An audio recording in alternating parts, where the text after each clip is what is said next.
ఓం రామలింగేశ్వరాయ నమః. ఇక్కడ నా పేరు రవికాంత్ శర్మ. ఈ దేవాలయంలో ముఖ్యార్చకుడిగా పనిచేస్తున్నాను. మన కీసరగుట్ట క్షేత్రము పూర్వం త్రేతాయుగంలో సాక్షాత్తు ఆ శ్రీరామచంద్రుడు ప్రతిష్ఠించినటువంటి శివలింగం ఇది. తర్వాత ఇక్కడ అక్కన్న మాదన్నలో తర్వాత ఇక్కడ విష్ణుకుండ రాజులు 1600 సంవత్సరాల క్రితం ఈ దేవాలయం నిర్మించడం జరిగింది. తర్వాత అక్కన్న మాదన్నలు ఇక్కడ నరసింహస్వామి దేవాలయం నిర్మించి శైవ వైష్ణవ క్షేత్రంగా తీర్చిదిద్దడం జరిగింది. ఆ విధంగా ఆ సాక్షాత్ శ్రీరామచంద్రుడు ప్రతిష్ఠించినటువంటి శివలింగం కనుక స్వామివారిని రామలింగేశ్వర స్వామి అని పిలుస్తారు. ఆ ప్రతిష్టకు కావాల్సినటువంటి శివలింగం తీసుకుని రమ్మని రాముడు హనుమంతుని కాశీకి పంపిస్తే ఆలస్యం చేశాడు.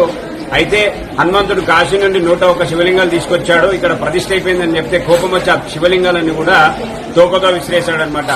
ఈ కొండంతా కూడా ఎంతో పవిత్రమైనది. ఈ కొండంతా కూడా చక్కగా 101 శివలింగాలు ఉంటాయి. అయితే ముఖ్యంగా మన కీసరగుట్ట